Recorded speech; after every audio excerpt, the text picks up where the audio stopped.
Students, my self Sanjay Kumar, chemistry lecturer, आप सभी का केमिस्ट्री अपने अपने चैनल में हार्दिक स्वागत है। तो बच्चों, आज हम बात करेंगे हाइगेनबर्ग अनसर्टेनिटी प्रिंसिपल की। हाइगेनबर्ग का जो अनिश्चितता सिद्धांत था उसके बारे में अपन चर्चा करेंगे, इसकी डेफिनेशन पढ़ेंगे। इसने क्या बोला था, किसी माइक्रो पार्टिकल के लिए ये जो अनसर्टेनिटी प्रिंसिपल है ये कैसे इसने अप्लाइड किया था उसके अपन चर्चा करेंगे। तो इसको ध्यान से समझिएगा। मैं इसको स्टार्ट कर रहा हूँ। तो आज की अपनी हेडिंग क्या होगी, हाइगेनबर्ग अनसर्टेनिटी प्रिंसिपल, हाइगेनबर्ग का अनिश्चितता का सिद्धांत। तो इसके लिए क्या बोला जाता है, जैसे कोई माइक्रो पार्टिकल है, कोई भी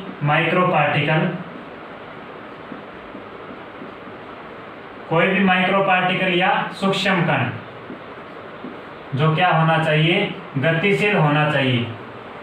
गतिशील सूक्ष्म कण, मूवेबल का मतलब क्या होगा, कोई भी माइक्रो पार्टिकल क्या होना चाहिए, मूवेबल होना चाहिए, गतिशील होना चाहिए। तो इसकी अपन क्या क्या कैलकुलेट की जा सकती है। इसकी एक तो अपन पोजीशन कैलकुलेट कर सकते हैं, पोजीशन कैलकुलेट, स्थिति कैलकुलेट की जा सकती है, और एक इसका संवेग मोमेंटम भी इसका कैलकुलेट किया जा सकता है। तो मैंने क्या कहा, देखिएगा ध्यान से।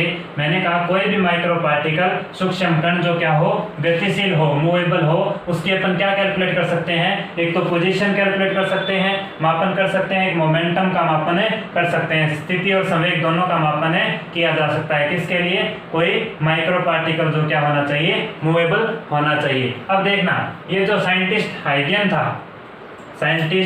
हाइगेन, इसने क्या बोला इस माइक्रो पार्टिकल के लिए, इसने बोला कि ये जो माइक्रो पार्टिकल जो गतिशील है, इसकी जो अपन ये कर रहे हैं पोजीशन वेक्टर, पोजीशन अपन क्या कर रहे हैं, इसकी कैलकुलेट कर रहे हैं, और जो मोमेंटम अपन कैलकुलेट कर रहे हैं, इन दोनों का कभी भी क्या नहीं कर सकते, एक साथ है, एक ही समय पर इसका मापन नहीं कर सकते।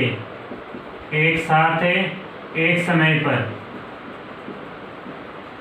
मापन तो किया जा सकता है, लेकिन एक साथ एक ही समय पर इसका मापन नहीं किया जा सकता। ये किसने बोली थी बातें, हाइगेन साइंटिस्ट ने बोली थी। किसी माइक्रो पार्टिकल जो क्या होना चाहिए, मूवेबल होना चाहिए, उसकी स्थिति और संवेग, मोमेंटम एंड पोजीशन दोनों कैलकुलेट तो की जा सकती हैं, लेकिन एक साथ एक ही समय पर ये दोनों कभी भी इनका मापन या डिटर्मिनेशन नहीं किया जा सकता। एक ही साथ एक ही समय का मतलब क्या हुआ, यहाँ पे इसको इन दोनों को साइमल्टेनियसली फॉर्म में, साइमल्टेनियसली इनको मतलब होता है एक ही समय पर एक ही साथ इनका मापन नहीं किया जा सकता। तो उसको क्या बोला इसने, माइक्रो पार्टिकल के लिए हाइगेनबर्ग का अनसर्टेनिटी प्रिंसिपल। एक ही समय पर एक साथ मापन नहीं किया जा सकता, इसका बेसिकली मीनिंग क्या होता है उसकी मैं बात करूंगा। सबसे पहले आप इसकी ये जो जर्नलिस्ट ने जो बात बोली थी उसको पहले आप उतार लें, उसके बाद अपन चलते हैं नेक्स्ट।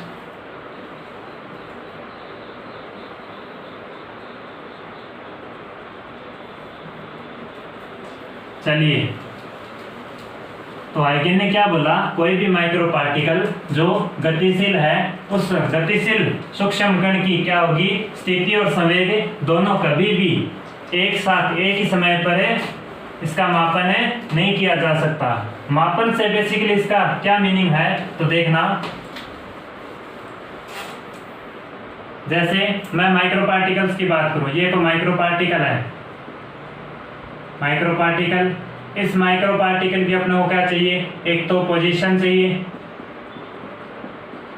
एक अपने को क्या चाहिए, मोमेंटम चाहिए। तो हाइगेन ने बोला था किसी माइक्रो पार्टिकल जो मूवेबल है, इनकी दोनों की जो पोजीशन और मोमेंटम, स्थिति और संवेग को कभी भी एक साथ कैलकुलेट नहीं किया जा सकता। अगर कैलकुलेट किया जाएगा तो उसमें कभी भी क्या नहीं आएगी, कंप्लीटली एक्यूरेसी नहीं आएगी, कंप्लीटली क्या नहीं आएगी, एक्यूरेसी नहीं आएगी। इसका मतलब इसने बोला था किसी सूक्ष्म कण के लिए स्थिति और संवेग जब कैलकुलेट की जाती है, एक ही समय पर एक साथ इसको कैलकुलेट नहीं किया जा सकता। अगर स्थिति और संवेग को कैलकुलेट करेंगे तो उसमें कभी भी पूर्णतया एक्यूरेसी नहीं मिलेगी, सर्टेनिटी नहीं मिलेगी। इसका मतलब क्या हुआ, एक्यूरेसी को यहाँ पे क्या बोला जा सकता है, सर्टेनिटी भी बोला जा सकता है, पूर्ण निश्चितता। तो कभी भी कंप्लीटली एक्यूरेसी नहीं मिलेगी। अगर स्थिति और संवेग दोनों का एक साथ अगर अपन कैलकुलेट करें तो कभी भी उसमें कंप्लीटली एक्यूरेसी नहीं आएगी। इसका मतलब क्या हुआ, कंप्लीटली एक्यूरेसी नहीं आने का मतलब क्या हुआ, ये यहाँ पे कुछ ना कुछ एरर देखने को मिलेगी। क्या देखने को मिलेगी, एरर। एरर का मतलब कुछ ना कुछ त्रुटि जरूर आएगी। तो इसने बोला था किसी सूक्ष्म कण की स्थिति और संवेग जब दोनों को कैलकुलेट एक ही साथ किया जाता है तो कभी भी वो पूर्णतः एक्यूरेट नहीं होगी, पूर्णतः उसमें क्या नहीं होगी, निश्चितता नहीं आएगी, उसमें कुछ ना कुछ त्रुटि आएगी। इन त्रुटियों को इसने क्या बोला था, अनसर्टेनिटी नाम दिया था। इन त्रुटियों को इसने क्या नाम दिया था, अनसर्टेनिटी, अनिश्चितता। तो ये जो त्रुटि आई किसमें, स्थिति और संवेग में, जब एक साथ इनका मापन किया गया तो इनमें क्या आती है, कुछ त्रुटियां आती है। वो त्रुटियों को क्या बोला, सूक्ष्म कण की अनिश्चितता। तो इसलिए इसको नाम क्या दे दिया, हाइगेनबर्ग अनसर्टेनिटी प्रिंसिपल। तो आप इसको उतार लें, उसके बाद मैं बात करूंगा एरर कैसे आती है, कैसे अनसर्टेनिटी की बात करता है, किसमें अनसर्टेनिटी की बात की जा सकती है स्थिति और संवेग ज्ञात करते समय किसी माइक्रो पार्टिकल के लिए। तो आप सबसे पहले इसको उतार ले, उसके बाद अपन चलते हैं नेक्स्ट। तो स्थिति और संवेग के एक्सप्रेशन इसने किस तरीके का दिया, इसमें जो एरर्स आती हैं, अनसर्टेनिटी आती है, वो कैसे इसने रिप्रेजेंट की उसकी मैं बात करूंगा। तो चलिए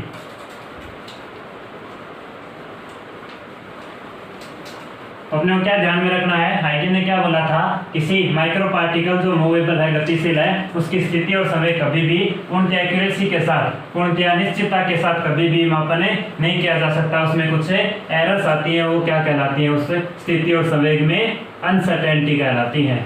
और ये जो प्रिंसिपल है ये कौन सा हो गया, हाइगेनबर्ग अनसर्टेनिटी प्रिंसिपल। अब देखना इसने क्या किया, इसने एज्यूम करा, एक तो क्या एज्यूम किया, देखना इसने माना कि पोजीशन की जो अनसर्टेनिटी है, पोजीशन में अनसर्टेनिटी, इसका मतलब क्या हुआ, स्थिति में,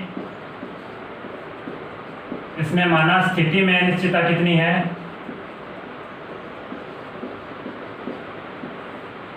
स्थिति में अनिश्चितता इसने मानी डेल्टा एक्स।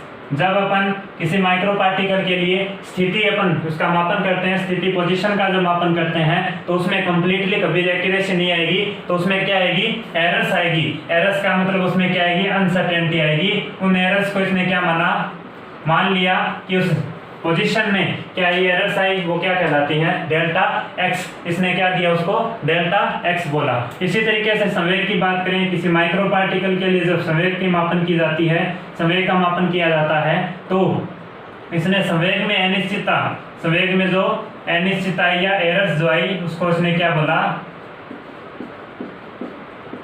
Delta P. तो मैंने कहा किसी माइक्रो पार्टिकल के लिए स्थिति और समय कभी भी एक साथ कैलकुलेट नहीं किया जा सकता, कंप्लीटली एक्यूरेसी कभी नहीं आती, कुछ ना कुछ क्या मिलेगी उसको कैलकुलेट करते समय, एरर्स मिलेगी। उन एरर्स को क्या बोला इसने, उन एरर्स को अनसर्टेनिटी बोला। तो पोजीशन के लिए एरर्स क्या होगी, अनसर्टेनिटी क्या होगी, डेल्टा एक्स। और संवेग में जो अनसर्टेनिटी आई, एरर्स आई, वो क्या कहलाई, डेल्टा पी। तो इसने एक फॉर्मूला दिया कि ये जो स्थिति और संवेग में दोनों में जो अनसर्टेनिटी है उनका जो मल्टीप्लाई होगा, मल्टीप्लिकेशन होगा, delta X dot delta P. स्थिति और संवेग में जो अनिश्चितता है, अनसर्टेनिटी, वो क्या होती है, या तो इक्वल होगी या ग्रेटर देन होगी h/4π से। तो हाइगेन ने क्या फॉर्मूला दिया कि स्थिति और संवेग में जो अनिश्चितता का मल्टीप्लिकेशन है वो h/4π के या तो इक्वल होगा या उससे ग्रेटर देन होगा, उससे ज्यादा होगा। तो ये फॉर्मूला हाइगेन ने दिया था, इसको सबसे पहले आप उससे उतार लें, उसके बाद अपन चर्चा करेंगे इस टॉपिक पर। इस फॉर्मूले के वे ऑफ एक्सप्रेशन अलग अलग कैसे दे सकता है, टाइप ऑफ क्वेश्चंस कैसे पूछेगा, उसकी अपन बात करेंगे। जल्दी से आप इसको उतार लें।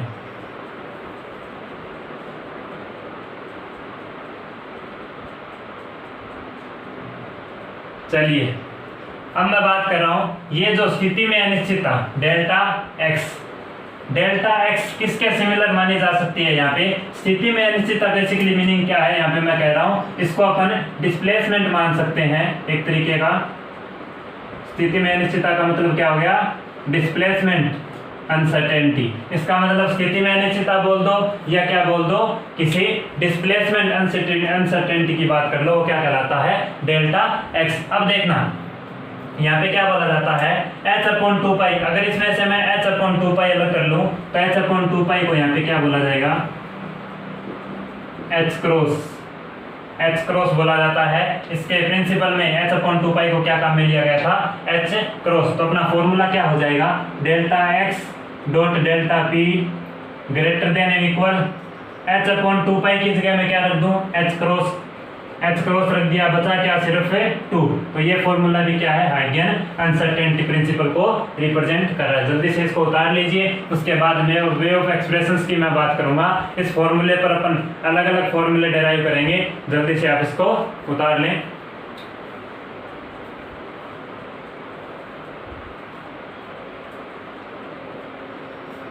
चलिए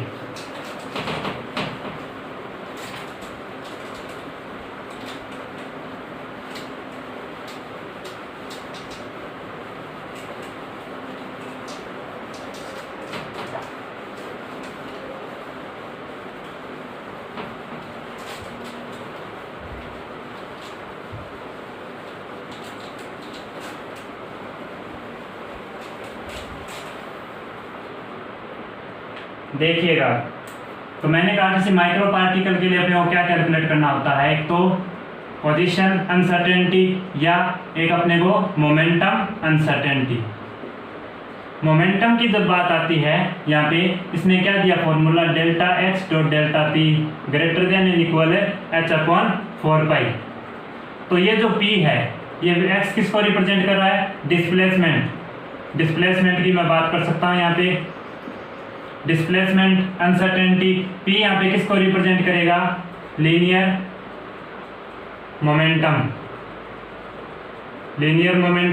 पी इक्वल टू क्या होता है, देखना ध्यान से, पी इक्वल टू बोला जाता है द्रव्यमान गुणा वेग। P equal to M V अपने पढ़ा था, पिछले लेक्चर में भी पढ़ा था अपने, इजीली समझ में आया वो उम्मीद कर रहा हूँ। पी इक्वल टू क्या होता है, द्रव्यमान गुणा वेग। जब इसमें इस संवेग में किसकी बात की जाती है, अनसर्टेनिटी की मतलब एरर्स की बात की जाती है, तो इसको किससे रिप्रेजेंट किया जाएगा, डेल्टा पी। जब द्रव्यमान में किसी भी तरीके की एरर नहीं हो तो इसको क्या रिप्रेजेंट किया जाएगा, एम। जब वेलोसिटी में अगर क्या आ जाए, अनसर्टेनिटी आ जाए, तो डेल्टा वी से रिप्रेजेंट किया जा सकता है। या इसको कैसे लिखा जा सकता है, जब वेलोसिटी में किसी भी तरीके की कोई एरर नहीं हो तो क्या होगा, वी। द्रव्यमान में एरर आ जाए तो डेल्टा एम। यह इसको कैसे लिखा जा सकता है, देखना, अगर दोनों में क्या आ जाए, अनसर्टेनिटी एरर्स आ जाए इसको कैलकुलेट करते समय, तो इनको दोनों को कैसे लिखा जाएगा, डेल्टा एम डेल्टा वी। तो ये एक्सप्रेशन होते हैं डेल्टा पी। ये इसका मतलब मोमेंटम में जो अनसर्टेनिटी आएगी उसको कैसे कैसे लिखा जा सकता है। मैंने बताया कि जब द्रव्यमान में किसी भी तरीके की त्रुटि नहीं है तो क्या होगा, डेल्टा वी। अगर वेलोसिटी में किसी भी तरीके की कोई क्या नहीं है, एरर्स नहीं है, तो द्रव्यमान में एरर्स है तो डेल्टा एम। अगर इसको डेल्टा एम डेल्टा वी से भी रिप्रेजेंट है, जब दोनों में एरर्स आ जाए तो डेल्टा एम डेल्टा वी। अब देखना, जनरली जो अपने को हाइगेन अनसर्टेनिटी प्रिंसिपल में जो काम में लिया जाता है, जनरली जो हाइगेन अनसर्टेनिटी प्रिंसिपल में जो काम में लिया जाता है, जो मोमेंटम में क्या देखा जाता है, अनसर्टेनिटी देखी जाती है, वो जनरली कौन सा काम में लिया जाता है, एम डेल्टा वी। इनकी बात अपन जनरली नहीं करते, लेकिन ये पॉसिबिलिटी हो सकती है इनकी कि ये भी पॉसिबल है। तो जनरली जो लिया जाता है डेल्टा पी वो क्या लिया जाता है, एम डेल्टा वी। अब देखना, जनरली मैंने बात कर ली कि किसी मोमेंटम में जो अनसर्टेनिटी किससे ली जाती है, एम डेल्टा वी। जब इस वैल्यू को मैं यहाँ पे रखता हूँ तो अपना नया फॉर्मूला क्या बनेगा, देखना, डेल्टा एक्स डिस्प्लेसमेंट अनसर्टेनिटी को डेल्टा एक्स ही बोला है अपन ने, डेल्टा पी की जगह मैं क्या लिखूंगा, M delta V. M delta V equal and greater than H upon 4 pi. ये इसको कैसे लिखा जा सकता है, देखना, delta X dot delta V greater than and equal H upon 4 पाई।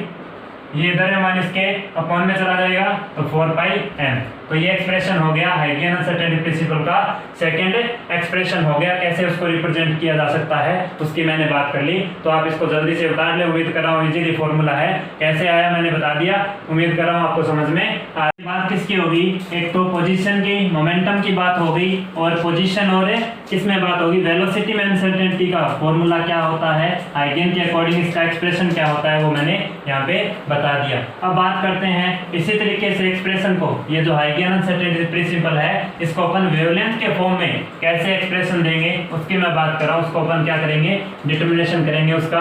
तो देखना वो फॉर्मूला कैसे आएगा।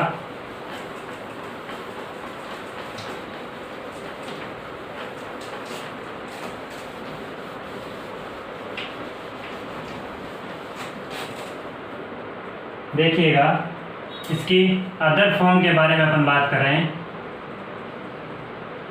हाइगेन अनसर्टेनिटी प्रिंसिपल की अदर और कौन कौन सी फॉर्म हो सकती हैं, अपन ने दो की बात कर ली, delta X and delta P and delta X and delta V, velocity and position में एंड मोमेंटम एंड पोजीशन में अनसर्टेनिटी की बात अपन ने कर ली। अब मैं बात करूंगा किसमें, वेवलेंथ के अकॉर्डिंग। वेवलेंथ के अकॉर्डिंग हाइगेन अनसर्टेनिटी प्रिंसिपल कैसे दिया जाता है, तो देखना ध्यान से। इक्वेशन एक डी ब्रोगली इक्वेशन क्या थी अपनी, उसी से मैं स्टार्ट कर रहा हूं। डी ब्रोगली इक्वेशन क्या होती है, lambda is equal to H upon P. तो पी इज इक्वल टू क्या बोला जाएगा, एच अपॉन लैम्डा। इक्वेशन क्या होगी, P is equal to H upon lambda. इसी से मैं स्टार्ट कर रहा हूं, देखिएगा P is equal to H upon lambda. अगर मैं इस पी को लैम्डा के सापेक्ष क्या कर दूं, इसका डिफरेंशिएशन कर दूं, अवकलन कर दूं, तो देखना क्या होगा, differentiation with respect to lambda. देखना इसका अगर दोनों का एलएचएस और आरएचएस का मैं क्या कर रहा हूं, डिफरेंशिएशन या अवकलन कर रहा हूं, तो देखना क्या आएगा इसमें,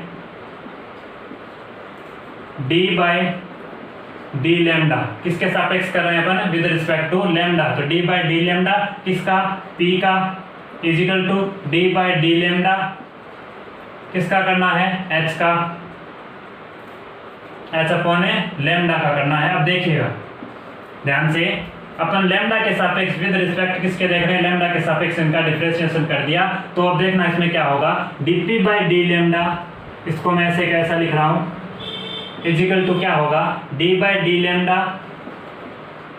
मैं इसको कैसे लिख सकता हूं, एच लैम्डा की पावर 1 है, जब ये ऊपर जाएगी तो कितनी हो जाएगी, लैम्डा की पावर -1। इसको मैं ऐसे रिप्रेजेंट कर सकता हूं। एच यहाँ पे क्या है, कांस्टेंट,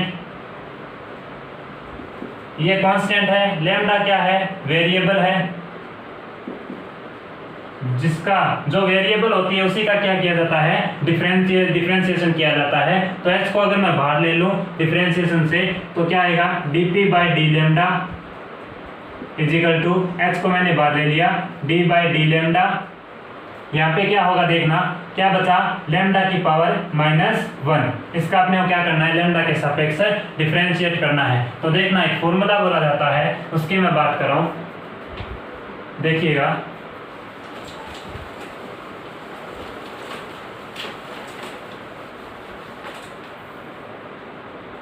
देखिए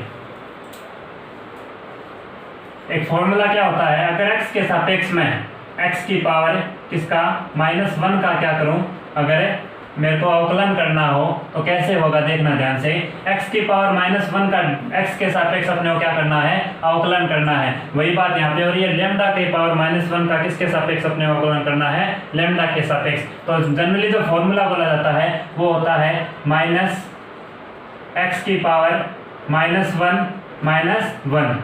इसका कैसे रिप्रेजेंट किया जाता है, -1 x की पावर -1, इसका मतलब -x की पावर -2, इसका क्या होता है, अवकलन होता है। इसी तरीके से अगर इसमें अपन बात करें तो d by D lambda, lambda की पावर -1 तो अपना क्या आएगा, -x की जगह क्या आ जाएगा, लैम्डा आ जाएगा, तो माइनस है लैम्डा -2। तो इस तरीके से अपन इसको रिप्रेजेंट कर सकते हैं। तो यहाँ पे देखना मैं इसको सोल्व कर रहा हूँ, देखिएगा ध्यान से, क्या आएगा, DP by D lambda, DP by D lambda is equal to क्या आ जाएगा, एच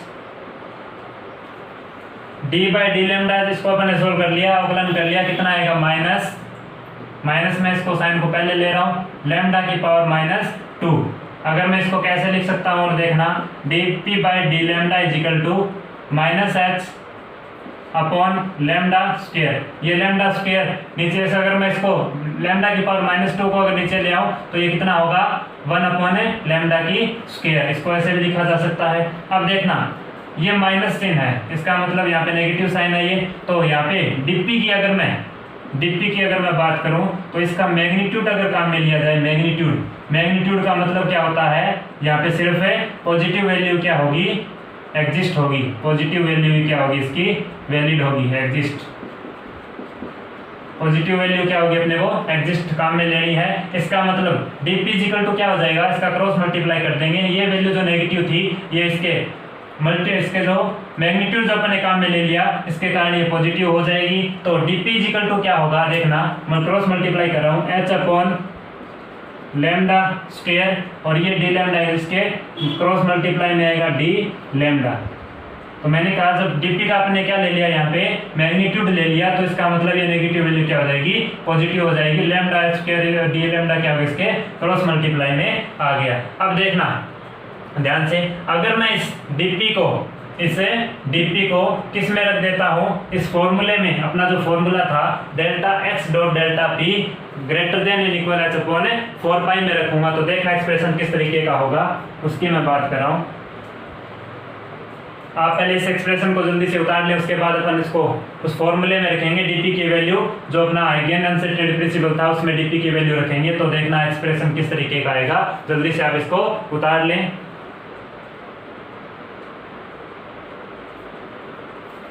चलिए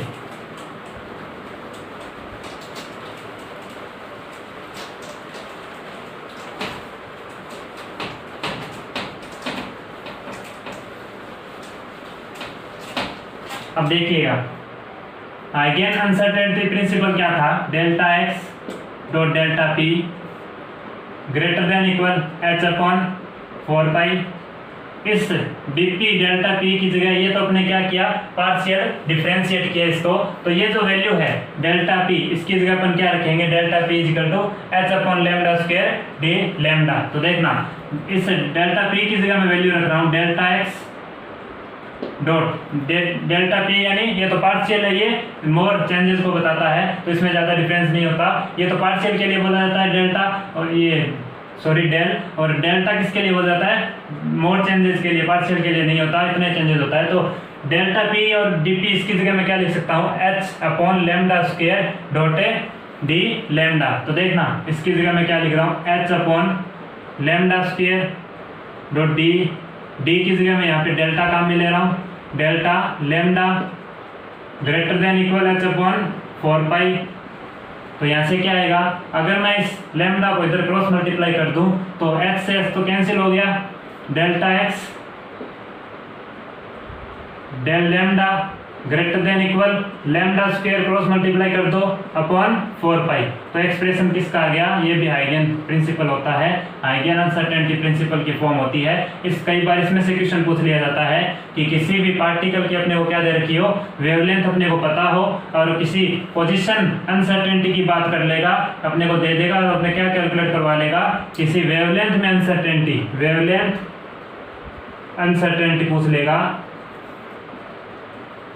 तो अपने को क्या फॉर्मूला लगाना है, मैंने बता दिया कि अनसर्टेनिटी फॉर्मूला पोजीशन अनसर्टेनिटी के साथ है, इसका रिलेशन क्या होता है, delta x dot delta lambda greater than equal lambda square by 4 पाई। इस तरीके से एक्सप्रेशन दे देता है। जैसे अपन ये एक्सप्रेशन पढ़ा स्थिति और संवेग में h अपॉन 4 पाई, इसी तरीके से स्थिति और वेवलेंथ में जो एक्सप्रेशन दिया जाता है वो इस फॉर्मूले से दिया जाता है। तो टाइप ऑफ क्वेश्चंस कैसे आएंगे उसकी मैं बात करूंगा, जल्दी से आप इस एक्सप्रेशन को उतार लें।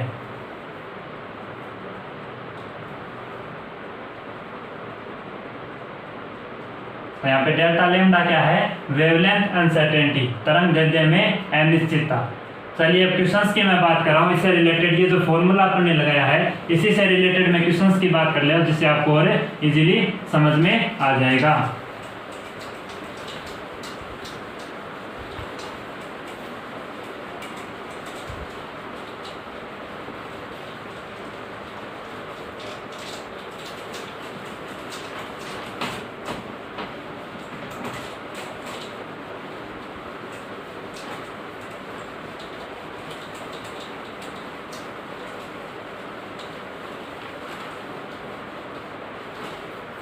देखिएगा क्वेश्चंस की मैं बात कर रहा हूँ, अपना फॉर्मूला क्या आया, delta x dot delta lambda greater than equal lambda square by 4 pi. ये अपना फॉर्मूला आया, वेव एक्सप्रेशन आया अनसर्टेनिटी फॉर्म में वेवलेंथ के। तो अपना क्वेश्चन किस तरीके से पूछा जाएगा, देखना क्वेश्चन है अपना, एक इलेक्ट्रॉन को स्थिर अवस्था से रेस्ट फेज से, एक इलेक्ट्रॉन को स्थिर अवस्था से विद्युत क्षेत्र में विद्युत इलेक्ट्रिक फील्ड में क्या करा है, विद्युत क्षेत्र में 6 वोल्ट, कितने वोल्टेज, 6 वोल्टेज विभवांतर से, 6 वोल्टेज का विभवांतर से त्वरित किया जा रहा है, त्वरित किया जाए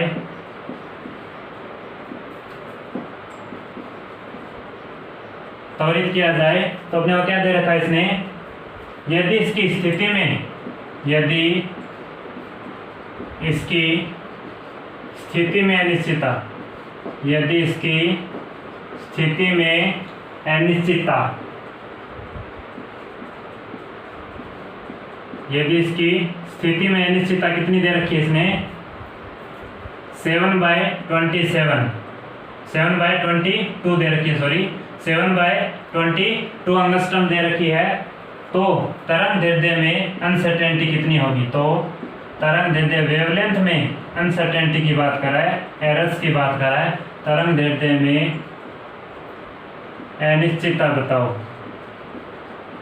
तो इस तरीके के क्वेश्चन कैसे सोल्व किए जाते हैं, हाइगेन अनसर्टेनिटी प्रिंसिपल से। अपने को जो क्वेश्चन में दिया है उसी के अकॉर्डिंग चलेंगे। क्या दिया है, कोई इलेक्ट्रॉन अपनी रेस्ट फेज से किसी इलेक्ट्रिक फील्ड में क्या कर रहा है, 6 वोल्ट विभवांतर से उसको एक्सेलरेट किया जा रहा है, त्वरित किया जा रहा है। यदि इसकी स्थिति में अनिश्चितता का मतलब क्या हो गया, डेल्टा एक्स की वैल्यू अपने को दे रखी है, कितनी है, 7/22 एंगस्ट्रॉम। अपने को क्या पूछा है, तरंग दैर्ध्य में अनिश्चितता डेल्टा लैम्डा पूछी है। तो डेल्टा एक्स और डेल्टा लैम्डा की जब बात कर रहा हो, इसका मतलब अपना फॉर्मूला कौन सा होगा, ये वे ऑफ एक्सप्रेशन है, काम में लेना है। तो इसी के अकॉर्डिंग मैं इसको सोल्व कर रहा हूँ। देखिएगा फॉर्मूला क्या है, delta X dot delta lambda is equal to क्या होगा, इक्वल या ग्रेटर देन, तो अपने क्या काम में ले लिया, इक्वल काम में ले रहा हूं मैं। तो यहाँ पे लैम्डा स्क्वायर अपॉन 4 यहाँ पे ये जो लैम्डा होती है, लैम्डा बोली जाती है किसी पार्टिकल की वेवलेंथ, किसी पार्टिकल वेवलेंथ बोली जाती है, किसी सूक्ष्म कण या कण की तरंग दैर्ध्य में मान सकता हूं। तो लैम्डा क्या बोली जाती है, यहाँ पे ये जो लैम्डा स्क्वायर, यहाँ पे ये जो लैम्डा क्या बोली जाती है, किसी पार्टिकल की वेवलेंथ। यहाँ पे क्वेश्चन में पार्टिकल अपने को क्या दिया है, इलेक्ट्रॉन दिया है।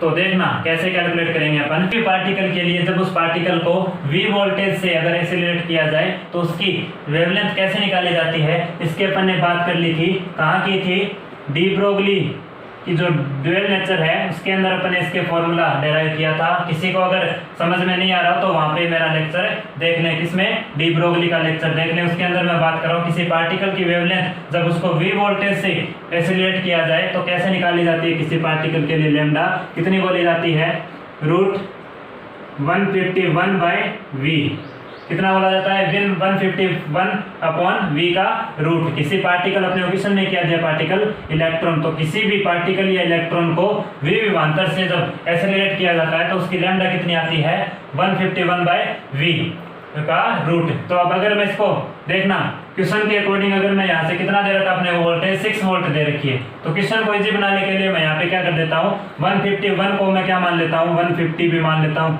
जिससे क्वेश्चन अपना क्या हो जाए, इजीली सॉल्व हो जाए। 151 एक का फर्क, ज्यादा कोई आंसर पे ज्यादा इफेक्ट नहीं आएगा। तो देखना 150/v कितना दे रखा अपना वोल्टेज, 6 वोल्टेज, रूट ये क्या आ जाएगी, लैम्डा इलेक्ट्रॉन किसी पार्टिकल के लिए वेवलेंथ आ जाएगी। तो लैम्डा इलेक्ट्रॉन ये कैसे निकाली जाएगी, यहाँ से देखना 2 और 5, रूट कितना हो गया 25। अब देखना लैम्डा इलेक्ट्रॉन कितनी आ गई, √25 कितना होता है, 5 एंगस्ट्रॉम। तो अपने किसी पार्टिकल के लिए वेवलेंथ लैम्डा की वैल्यू कैलकुलेट कर ली, ऐसे कि जब किसी पार्टिकल को v वोल्टेज से एक्सेलरेट किया जाता है तो उसकी वेवलेंथ कितनी आती है, फॉर्मूला क्या होता है, 151/v का रूट। तो फिर 151 को क्वेश्चन सॉल्व हो जाए इजीली करने के लिए मैंने क्या कर दिया, इसको कंसीडर कर लेते हैं, 151 की जगह 150 मान लो। इसके कारण अपने को ज्यादा आंसर पे इतना इफेक्ट नहीं पड़ेगा। तो देखना अब अगर पार्टिकल के लिए वेवलेंथ कितनी आ गई अपनी, 5 एंगस्ट्रॉम। अब लैम्डा की वैल्यू अपने को पता है, डेल्टा एक्स अपने को पता है, डेल्टा लैम्डा अपने को कैलकुलेट करनी है। तो वैल्यू रख रहा हूं मैं, देखना डेल्टा एक्स कितनी दे रखी है, 7/22 इंटू डेल्टा लैम्डा अपने को कैलकुलेट करना है। लैम्डा ऑफ किसी पार्टिकल के लिए जब इसको V वोल्टेज से सिलेक्ट किया जाता है तो उसकी लैम्डा कितनी आई 5 एंगस्ट्रॉम। लैम्डा स्क्वायर इसका मतलब 5 इंटू 5 अपॉन 4 इंटू पाई का मान कितना होता है 22/7। ये 7 अपॉन में होगा तो इसके ऊपर चला जाएगा, तो कैसे होगा 7 से 7 कैंसिल हो जाएगा, 22 से 22 कैंसिल। डेल्टा लैम्डा कितना आएगा यहाँ से 25/4। 25/4 कितना होता है 6.25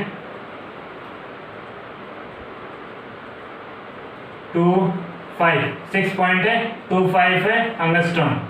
तो 25/4 कितना हो गया 6.25 एंगस्ट्रॉम। ये किसमें आ गई वैल्यू डेल्टा लैम्डा या किसी वेवलेंथ में अनसर्टेनिटी हो गई। तो इस तरीके से टाइप ऑफ क्वेश्चन पूछ ले जाते हैं कई बार। अपने को पोजीशन में अनसर्टेनिटी देके अपने को क्या पूछ लेगा वेवलेंथ में अनिश्चितता पूछ लेगा। और किसी पार्टिकल को V वोल्टेज से जब किसी फील्ड में अपने को क्या किया जाता है त्वरित किया जाता है एक्सेलरेट किया जाता है तो उसकी जो लैम्डा बोली जाती है वो किस फॉर्मूला क्या है उसका 151/v का रूट। ये अपने अगर किसी को समझ में नहीं आ रहा हो तो जाके अपना मेरा जो लेक्चर था डी ब्रोगली वाला उसमें जाके चेक कर लें कि कैसे फॉर्मूला कैलकुलेट यहाँ से कैसे इसका डिटर्मिनेशन किया जाता है। तो मैंने कहा इस एक्सप्रेशंस पे क्वेश्चन किस तरीके के आते हैं, वेवलेंथ पर क्वेश्चन, अनसर्टेनिटी प्रिंसिपल पर कैसे क्वेश्चन आते हैं उसकी मैंने बात कर ली। तो आप जल्दी से आप इसको उतार ले, उसके बाद मैं बात करूंगा नेक्स्ट एक्सप्रेशंस की।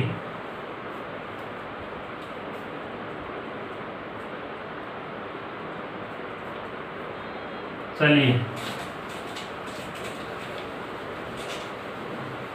तो तरंग दैर्ध्य में अनिश्चितता, स्थिति में अनिश्चितता पर क्वेश्चन किस तरीके के आते हैं उसकी मैंने क्वेश्चन की बात कर ली। उम्मीद कर रहा हूँ ये जो एक्सप्रेशन था डेल्टा एक्स तो डेल्टा लैम्डा एक ग्रेटर देन एंड इक्वल है h/4 lambda square by 4 easily समझ में आया होगा। तो देखना ध्यान से। तो अपने एक्सप्रेशन कौन कौन से पढ़ लिए अभी, delta X to delta P greater than equal h/4 और अपने क्या क्या पढ़ा delta X to delta V greater than and equal h/4 और क्या पढ़ा वेवलेंथ का पढ़ा delta X dot delta lambda greater than and equal lambda square by 4 अब देखना नेक्स्ट एक्सप्रेशन की मैं बात कर रहा हूँ। अगर कई बार अपने को क्या दे दे ऊर्जा में एनर्जी में अनिश्चितता दे दे, एरर्स दे दे, अनसर्टेनिटी दे दे एनर्जी और समय में, तो उसकी एक्सप्रेशन क्या होगी हाइगेन अनसर्टेन प्रिंसिपल के अकॉर्डिंग उसकी एक्सप्रेशन कैसे निकाली जाएगी उसकी मैं बात कर रहा हूँ। देखिएगा ध्यान से।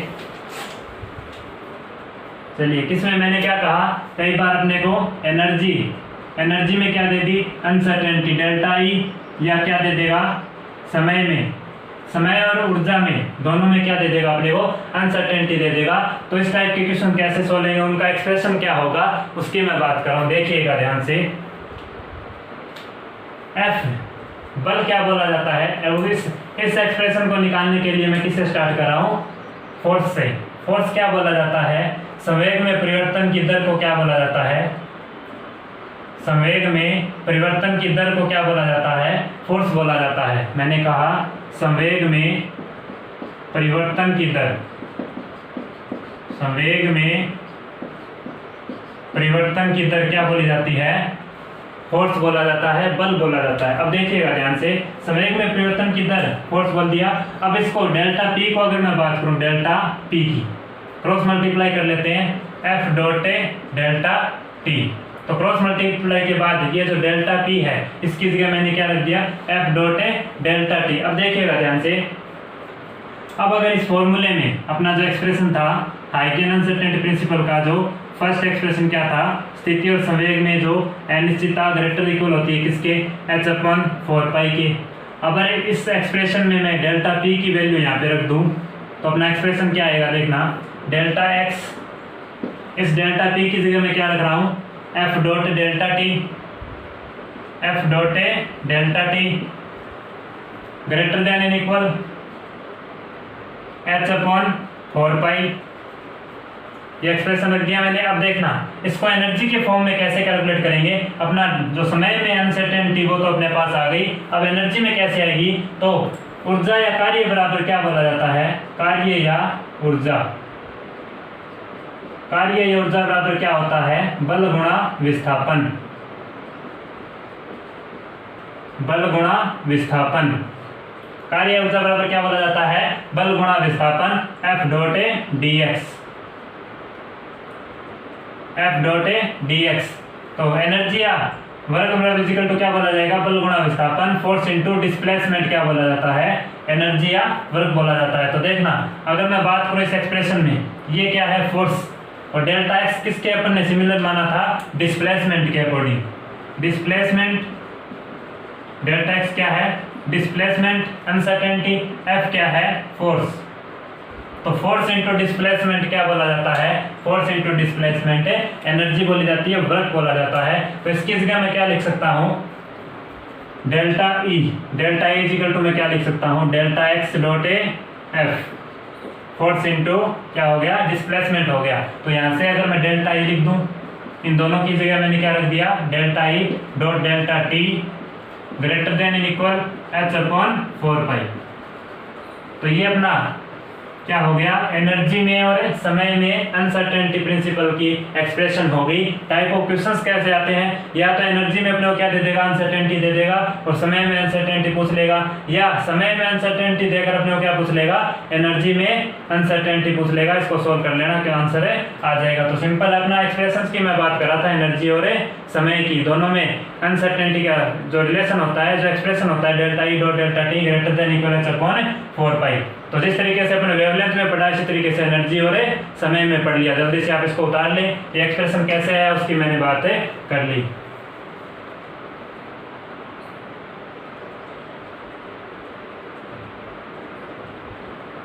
चलिए इसी तरीके से एक्सप्रेशन एक दो और देख लेते हैं अपन। एग्जामिनर का कुछ भरोसा नहीं है, कुछ भी दे सकता है एग्जाम में, कहाँ तक जाएगा उसकी मैं बात कर रहा हूँ, इसलिए एक्सप्रेशन बता रहा हूँ। क्वेश्चन कहाँ से भी आ सकता है, एक्सप्रेशन अनसर्टेनिटी किसी में भी दे सकता है वो, तो सभी फॉर्मूले एक्सप्रेशन अपने को याद होने चाहिए।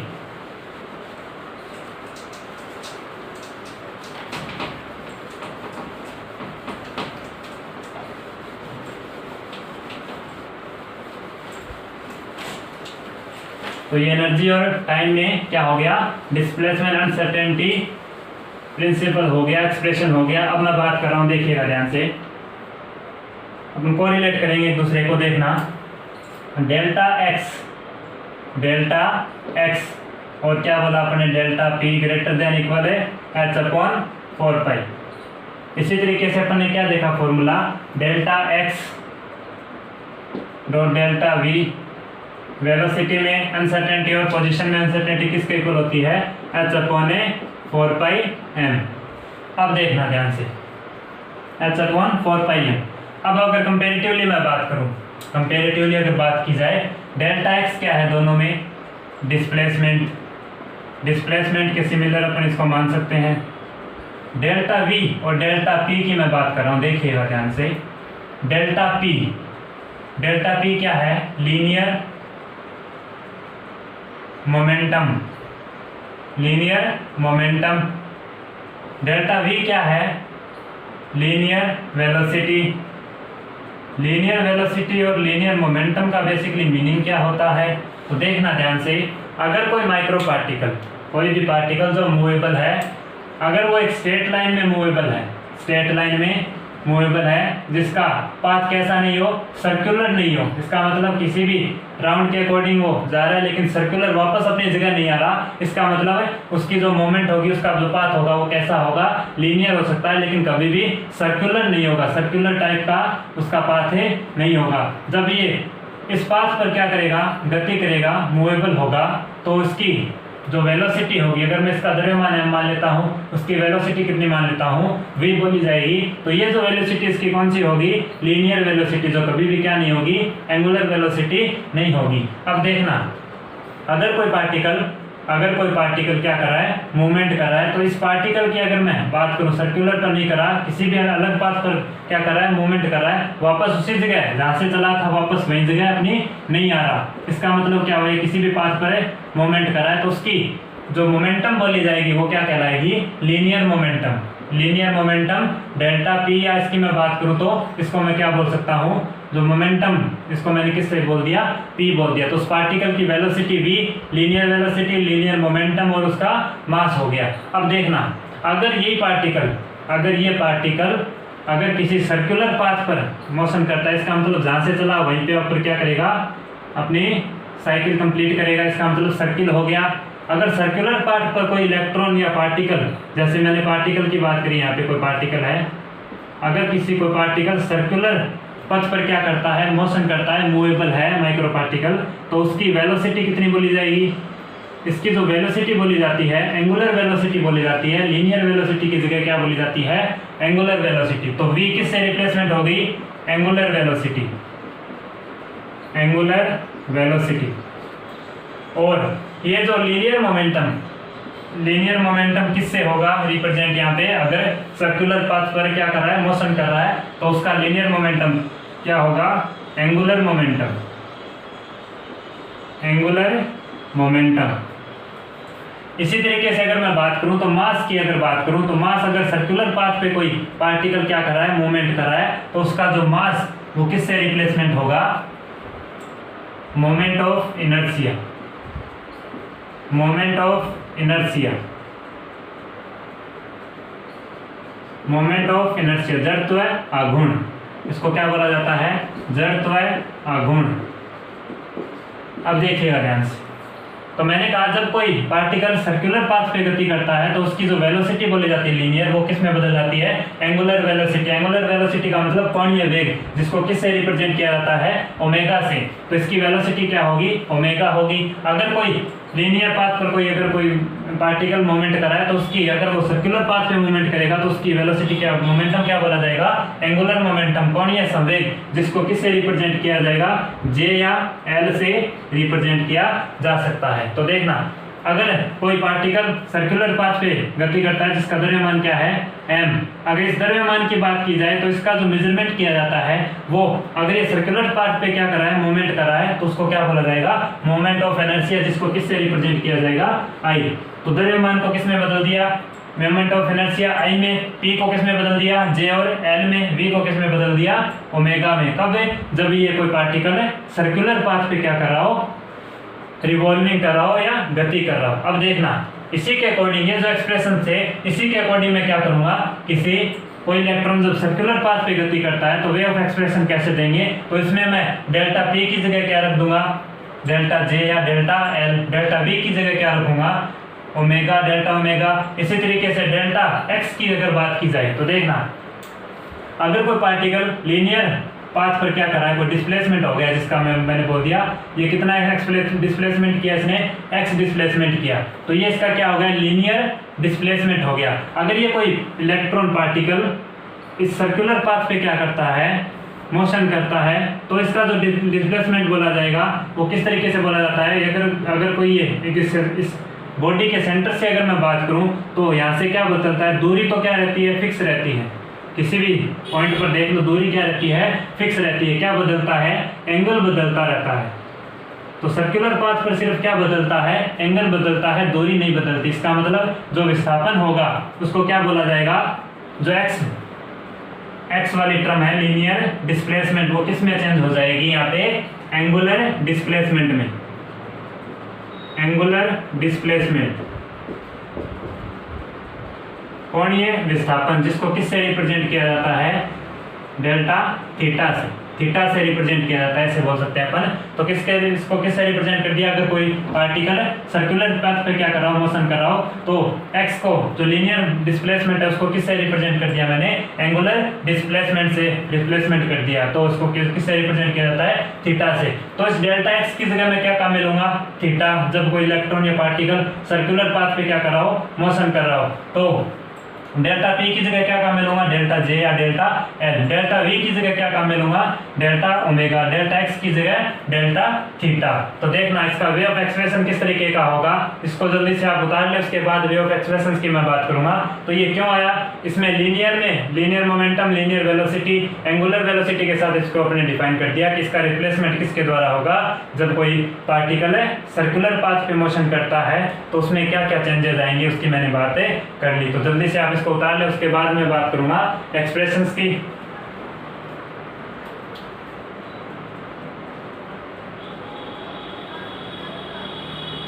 चलिए अब एक्सप्रेशन देखना, अपन इसकी जगह क्या रखेंगे, ये जो अपने एक्सप्रेशन थे पहले वाले उसमें अपन एंगुलर एक्सप्रेशंस कैसे रखेंगे जब कोई पार्टिकल है सर्कुलर पाथ पे क्या कर रहा हो, मोशन कर रहा हो, तो उसमें कैसे एक्सप्रेशन दिए जाएंगे देखना। उसी फॉर्मूले को अपन डायरेक्ट अपन लिख सकते हैं। देखना डेल्टा एक्स की जगह फर्स्ट फॉर्मूले की मैं बात कर रहा हूँ, ये अपना सेकंड, तो फर्स्ट वाले की मैं बात कर रहा हूँ। फर्स्ट वाले को कैसे लिखा जा सकता है, डेल्टा एक्स की जगह मैं क्या लिख दूं, डेल्टा थीटा। डेल्टा पी की जगह मैं क्या लिखा हूँ, डेल्टा जे या डेल्टा एल, कुछ भी लिख सकते हो, जैसे मैंने लिख दिया delta J greater than equal H upon 4 पाई। इसी तरीके से सेकंड वाले को देखना, डेल्टा एक्स की जगह में क्या लिख दूं, डेल्टा थीटा। डेल्टा वी की जगह क्या लिखूंगा, delta omega greater than and equal H upon 4 pi M. द्रव्यमान की जगह में क्या लिखूंगा, जब कोई इलेक्ट्रॉन किसी सर्कुलर पाथ पे रोटेशन कर रहा हो तो द्रव्यमान की जगह क्या काम में लेना है, मोमेंट ऑफ इनर्शिया आई। तो एम की जगह यहाँ पे जो एम था उसकी जगह मैंने क्या काम में ले लिया, आई। तो ये एक्सप्रेशन किस में हो गया, देखना इस फॉर्मूले को भी ध्यान में रखना। कई बार इनसे क्वेश्चन आ जाते हैं, लेकिन इससे बहुत कम क्वेश्चन आते हैं, डायरेक्ट अपने वहीं तक सीमित रहता है, या लैम्डा के क्वेश्चन पूछ लेता है कई बार। अनिश्चित अनसर्टेनिटी किस में देगा, जहाँ तक वेवलेंथ तक दे सकता है। अगर इसमें आ जाती है तो अपने को कोई दिक्कत नहीं है। ये किस में हो गया, displacement, angular displacement, angular momentum, ये क्या है एंगुलर डिस्प्लेसमेंट, एंगुलर वेलोसिटी, आई क्या है यहाँ पे एक तरीके का मोमेंट ऑफ इनर्शिया। तो आई क्या होता है इसकी मैं बात करूंगा। सबसे पहले आप वे ऑफ एक्सप्रेशंस की बात कर ली मैंने, अपने को इनको किससे रिप्लेसमेंट कर दिया, एंगुलर क्वांटिटीज के क्या कर दिया, इसको रिप्लेसमेंट कर दिया। तो ये भी एक तरीके का क्या होता है, हाइगेनबर्ग अनसर्टेनिटी प्रिंसिपल होता है, जिसमें ये तो क्या हो गया एंगुलर मोमेंटम में अनसर्टेनिटी, ये किसमें हो गया एंगुलर डिस्प्लेसमेंट में अनसर्टेनिटी, और ये एंगुलर वेलोसिटी में अनसर्टेनिटी। कई बार पूछ लेता है तो अपने को फॉर्मूला क्या लगाना है उसको ध्यान में रखना। जल्दी से आप इसको वे ऑफ एक्सप्रेशन है उतार लें, उसके बाद अपन चर्चा करेंगे मोमेंट ऑफ इनर्शिया कैसे कैलकुलेट होता है, कैसे इसकी डेफिनेशन होती है, उसकी मैं बात करूंगा। उसके बाद अपना जो हाइगेन अनसर्टेनिटी प्रिंसिपल है इसके सभी एक्सप्रेशंस एक साथ लिखूंगा मैं, देखिएगा। चलो उम्मीद कर रहा हूं उतार लिया होगा। चलिए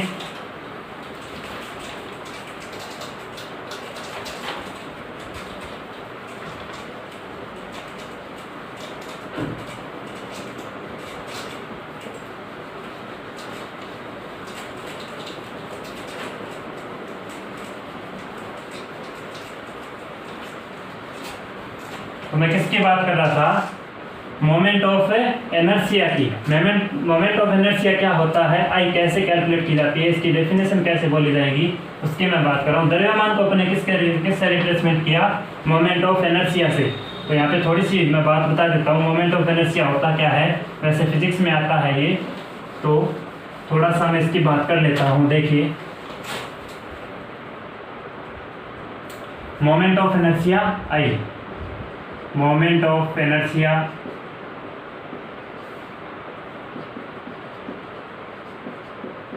आई की बात कर रहा हूं, जड़त्व आघूर्ण। तो मैंने कहा कोई पार्टिकल जब सर्कुलर पाथ पे क्या करता है, रोटेशन करता है, तो उसका जो द्रव्यमान है, कोई पार्टिकल सर्कुलर पाथ पे क्या करता है, मोशन करता है, रोटेशन करता है, तो उसका जो द्रव्यमान वो किससे रिप्लेस हो जाता है, मोमेंट ऑफ इनर्शिया आई से। आई का यहाँ पे बेसिकली मीनिंग क्या होता है, किसी भी कोई भी बॉडी, जैसे मैंने मान ली ये कोई बॉडी है, कोई भी मैंने सिस्टम या क्या ले लिया, यहाँ पे कोई बॉडी ले ली, इसको मैं रोटेट करवा रहा हूँ, इस सिस्टम को क्या करवा रहा हूँ, बॉडी को रोटेट करवा रहा हूँ इससे एक्सिस के थ्रू। देखना ध्यान से, इसको रोटेट करवाने का मतलब क्या है, जैसे ये मैंने कोई बॉडी कंसिडर की, ये अपनी क्या है कोई बॉडी जिसे हमने माना, जिसमें क्या देखना अपने को, मोमेंट ऑफ इनर्शिया देखना है। अगर इसको मैं रोटेशन करवाऊँ, रोटेट करवाऊँ, तो ये मैंने क्या मान ली, एक एक्सिस मान ली। अपने को बोर्ड में एक्सिस नहीं दिख रही, ये एक्सिस कैसे है, इस तरीके से है, देखना ध्यान से। जिस तरीके से मैंने ये लिया हुआ है ऐसे मार्कर को, तो देखना इस तरीके से ये क्या है, एक्सिस लगा रखी है मैंने। कौन सी एक्सिस है ये, रोटेशन एक्सिस। इस एक्सिस के थ्रू मैं क्या करूँगा, इसे पिन, ये जो अपना बॉडी लिया है इसको रोटेट करवा रहा हूँ, ऐसे इसको ऐसे रोटेट करवाऊंगा। ये जो एक्सिस है ये कौन सी एक्सिस है, रोटेशन एक्सिस। तो ये जो एक्सिस अपनी कौन सी है, रोटेशन एक्सिस। रोटेशन एक्सिस हो गई, इस तरीके से है। और अपने जो बॉडी को अपन क्या करेंगे, रोटेट करवाएंगे।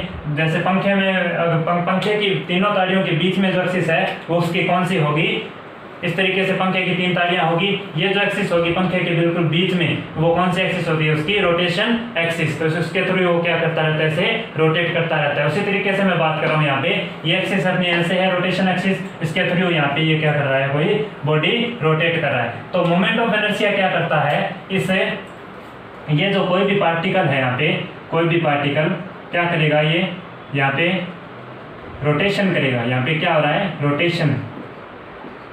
तो रोटेशन करेगा तो इस रोटेशन चेंजेस का क्या करता है, विरोध करता है।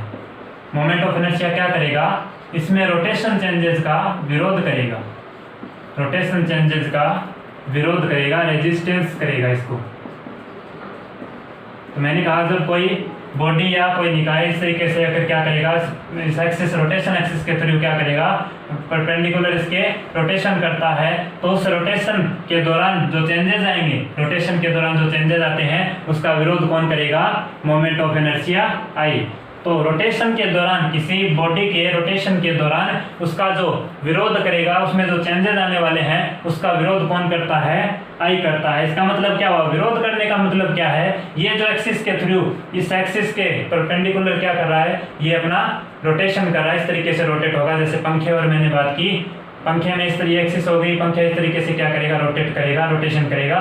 तो जो भी चेंजेस आएंगे रोटेशन के दौरान, चेंजेस का मतलब क्या है, यहाँ पे किसी भी तरीके की यहाँ पे कोई भी चेंजिंग आती है इसमें, इसके द्रव्यमान में, इस बॉडी के द्रव्यमान में, जैसे द्रव्यमान में कितना मान लेता है उसका m, तो इस बॉडी के द्रव्यमान में अगर रोटेशनल चेंजेस आ जाते हैं, रोटेशन से किसी भी तरीके की कोई भी अगर क्या आती है, चेंजेस आते हैं, तो उस चीज का विरोध कौन करेगा, आई करेगा। आई इसको परपेंडिकुलर, इसको प्रॉपर रूप से क्या करेगा, स्पिनिंग करवाएगा इसकी।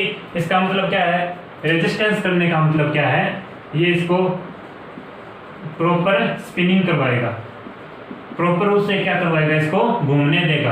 तो मोमेंट ऑफ इनर्शिया क्या करेगा, अगर ये प्रॉपर रूप से नहीं घूम रही, इसमें किसी भी तरीके के कोई भी रोटेशन के दौरान चेंजेस आते हैं, उस चेंजेस का विरोध करेगा। विरोध करने का मतलब मैंने बताया, इसको ये जो बॉडी रोटेट हो रही है इसको क्या करेगा, प्रॉपर रूप से स्पिन कराएगा, प्रॉपर रूप से इसको रोटेशन होने देगा।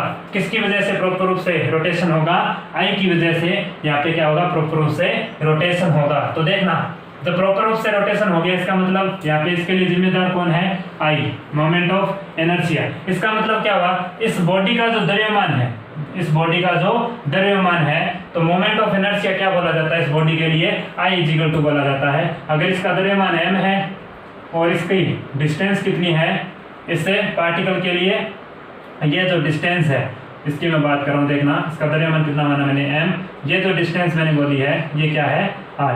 तो सेंटर से, इस बॉडी के सेंटर से इस बॉडी का द्रव्यमान कितनी दूर है, वो उसकी क्या कहलाती है, r डिस्टेंस होगी। मैंने कहा इस पूरी बॉडी का द्रव्यमान कितना है, द्रव्यमान इसके बॉडी के सेंटर से कितनी दूरी पर है, कितनी दूर फैला हुआ है, वो क्या कहलाती है, उसकी r कहलाती है। ये r क्या है यहाँ पे, कि उस बॉडी का द्रव्यमान है, उसे बॉडी के सेंटर से कितनी दूरी पर फैला हुआ है, वो किस बात को रिप्रेजेंट करेगा, इसे r डिस्टेंस। ये r क्या होती है, परपेंडिकुलर,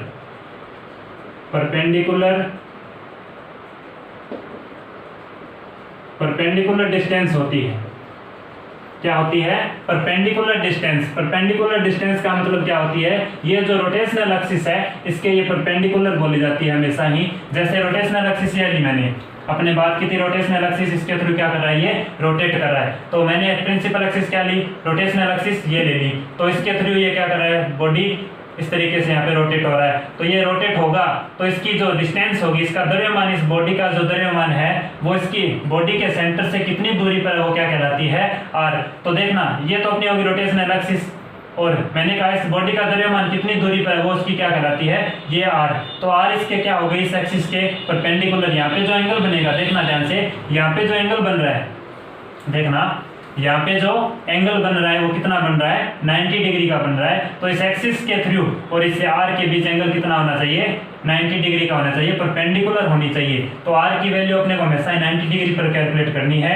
इसका मतलब क्या हुआ, ये जो आर है ये परपेंडिकुलर होगी किसके, रोटेशन एक्सिस के। तो इसका मतलब किसी भी बॉडी का, इस बॉडी का जो द्रव्यमान है वो कितनी दूरी तक फैला हुआ है उस बात की जानकारी कौन देगा अपने को, मोमेंट ऑफ इनर्शिया आई। तो आई इक्वल टू क्या बोला जाता है, mr²। अलग अलग बॉडी के लिए इसका माने अलग अलग होता है, जैसे स्फीयर हो गया, रिंग हो गया, अलग अलग बॉडी के लिए आई का माने अलग अलग होगा। एक बात और बोली जाती है, अगर किसी बॉडी के लिए आई की वैल्यू जितनी ज्यादा होगी उसमें रोटेशन क्या होगा उतना ही प्रॉपर होगा। रोटेशन क्या होगा, प्रॉपर होगा। रोटेशन प्रॉपर होने का मतलब क्या हुआ, उसमें स्पिनिंग उतनी ही इजीली होगी। स्पिनिंग उतनी ही इजीली होगी। इसका मतलब क्या हुआ, स्पिनिंग इजीली होने का मतलब जो बॉडी है उसका क्या हो गया, द्रव्यमान उसके सेंटर से फिक्स दूरी पर है, उसमें ज्यादा चेंजेस देखने को नहीं मिल रहे, रेजिस्टेंस ज्यादा से ज्यादा हो रहा है आई के द्वारा। उसका मतलब प्रॉपर स्पिनिंग होगी, रोटेशन क्या होगा, प्रॉपर होगा। तो किसी भी बॉडी के लिए अगर आई की वैल्यू जितनी ज्यादा होगी उसमें स्पिनिंग क्या होगी, उतनी ही आसानी से होगी। उसको रोटेशन पाथ से रोकना क्या होता है, थोड़ा मुश्किल होता है। तो ये हो गई, मैंने बात कर ली जड़त्व गुण आई की बात। मोमेंट ऑफ इनर्शिया क्या होता है इसकी मैंने बात कर ली। आप इसको जल्दी से उतार लें। उम्मीद कर रहा हूँ आपको समझ में आया होगा कि जड़त्व गुण किस तरीके से द्रव्यमान से रिप्लेसमेंट किया जाता है। तो किसी बॉडी का जो द्रव्यमान वो किससे रिप्रेजेंट होगा, मोमेंट ऑफ इनर्शिया से।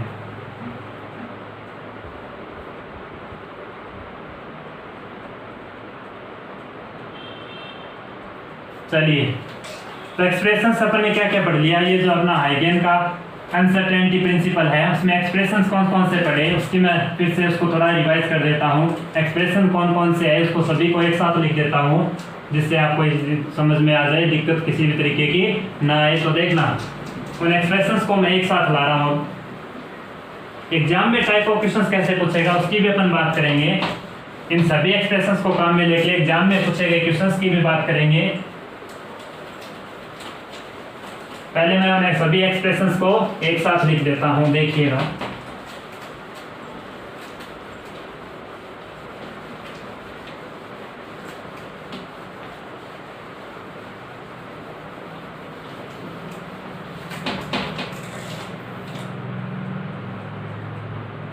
चलिए देखिए, सबसे पहले जो एक्सप्रेशन था वो कौन सा था, delta X dot delta P greater than equal H upon 4 पाई। इसके बाद जो एक्सप्रेशन था डेल्टा एक्स, इस पी की जगह क्या रखा था, डेल्टा पी की जगह अपने रखा था एम डेल्टा वी। तो यहाँ पे मैं क्या रख दूँ, delta V greater than equal H upon 4 pi M. ये अपना सेकेंड एक्सप्रेशन था। थर्ड एक्सप्रेशन क्या था अपना, लैम्डा में डेल्टा एक्स और डेल्टा लैम्डा में greater than equal lambda square by 4 पाई। अपना एक्सप्रेशन क्या था, delta X dot delta lambda greater than equal lambda square by 4 pi. ये अपना एक्सप्रेशन हो गया, किसके फॉर्म में हो गया, स्थिति में अनिश्चितता और वेवलेंथ में अनिश्चितता। इसी तरीके से अपन थर्ड की बात करते हैं। एक्सप्रेशन क्या था, एनर्जी और समय में अनिश्चितता डेल्टा ई और डेल्टा टी की अपन ने बात की थी। तो एक्सप्रेशन क्या था, greater than equal H upon 4 पाई। एक्सप्रेशन क्या है, एच अपॉन 4 पाई। इसी तरीके से अपन एक्सप्रेशंस की बात की थी। एक अपना एक्सप्रेशन किसमें था, डेल्टा थीटा और angular momentum delta J greater than equal H upon 4 pi. ये अपना एक्सप्रेशन हो गया। इस तरीके के एक्सप्रेशंस की बात की थी अपने अनसर्टेनिटी से लेकर। अब अपन बात करते हैं, देखना इसी तरीके से मैं बात करूं तो डेल्टा थीटा और किस में बात कर रहा हूं, अबे इस डेल्टा जे जो अपने किस में विस्थापन जो काम में लिया था, वेलोसिटी जो काम में ली थी उसकी जगह किसके रिप्लेसमेंट किया था, एंगुलर वेलोसिटी डेल्टा ओमेगा को। तो delta theta dot delta omega greater than and equal क्या होता है, एच अपॉन 4 पाई आई। एच अपॉन 4 पाई आई।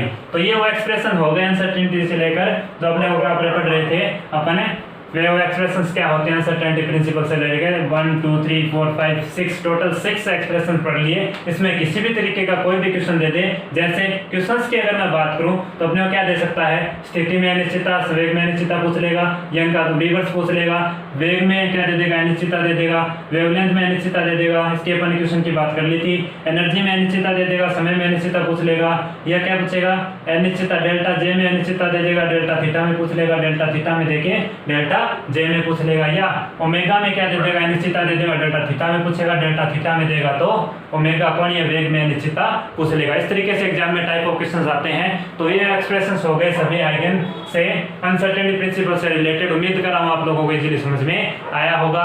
तो इससे रिलेटेड क्वेश्चंस की अपन चर्चा करेंगे नेक्स्ट लेक्चर में। जितने भी क्वेश्चन एग्जाम में पूछे गए इससे रिलेटेड उसकी चर्चा करेंगे नेक्स्ट लेक्चर में। उम्मीद कर रहा हूं आप लोगों को समझ में आया होगा।